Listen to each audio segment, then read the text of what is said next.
In this video, I'm going to show you how to tie another rope mat, this time the Thump mat. I have some hemp rope here, and this is a 1/4 inch hemp rope.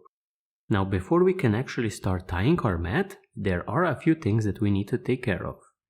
The first one are the ends of our rope, and we need to secure them somehow. You can simply tape them up, but I used a common whipping technique, and I'm going to show you how to do this one in the tutorial in the description of this video. Now the other thing that you can do in order to get a nicer looking rope is to wax it. Now you simply run your rope over some wax, and that will give it a more consistent look. So if your rope has any loose fibers sticking out of it, waxing it will fix that.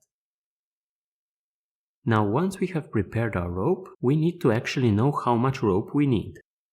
Now for a very tight mat, like this one here, you're going to need about 20 feet of rope. If you want it any looser, you do need a lot more rope. I would recommend using 24 feet if you want a bit more of a looser mat. With that said, let's move on to the tutorial. So I have my rope here, and I have folded it in half. The first thing I'm going to do is I'm going to twist my right end to create a loop.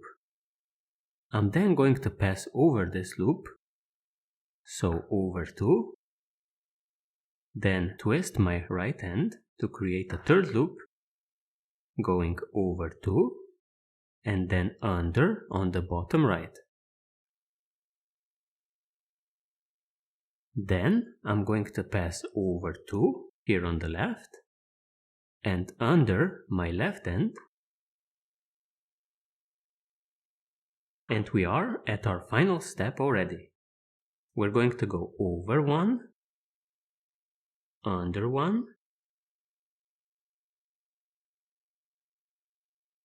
then over 1 again, under 1,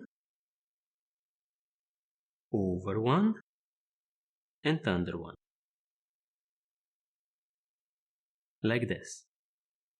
The last step is to place your working end next to the standing end, and that completes the tying of our mat. As you can see, it is a bit tight, so we're going to work in some slack by pulling in one of the ends and then redistributing this slack all around the knot.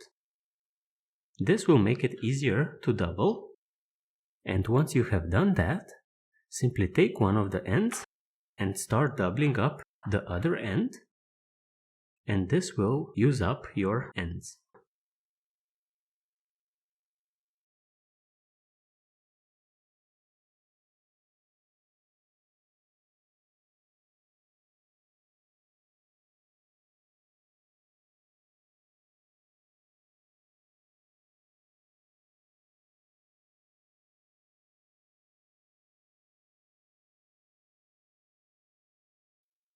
As you can see, I have already doubled up my knot.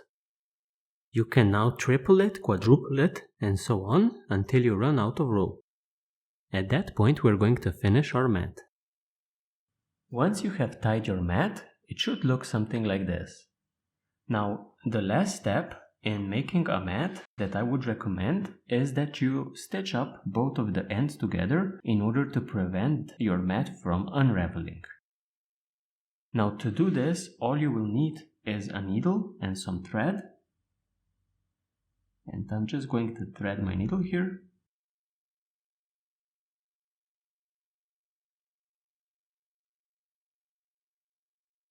Like this.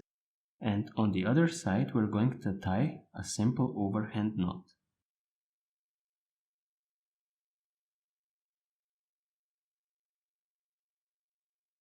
Like this. Now, to stitch, we're going to start under 2 of our passes, and we're going to go up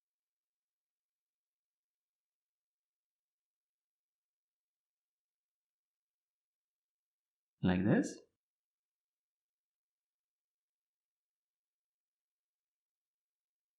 Then we're going to turn down and go through all of our passes. So in my case, this is going to be 5.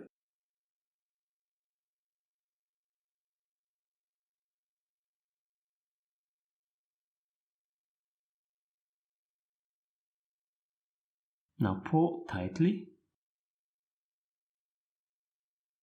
We're now going to turn back and go through all of our passes once more. Like this. And again, we're going to go under 2 of our passes. And at this point, we have stitched our mat. The last thing I do is I lock off my stitching by basically creating a loop and then going through it. And then doing that one more time.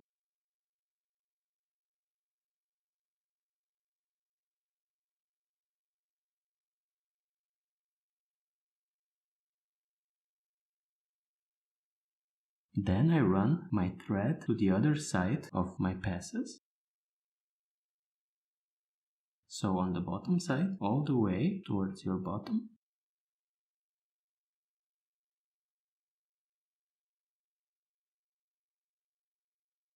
Like this. And at this point I would snip it and you have your ends secured so they won't slip out. With that said, enjoy your new mat. Thank you for joining me and see ya next time.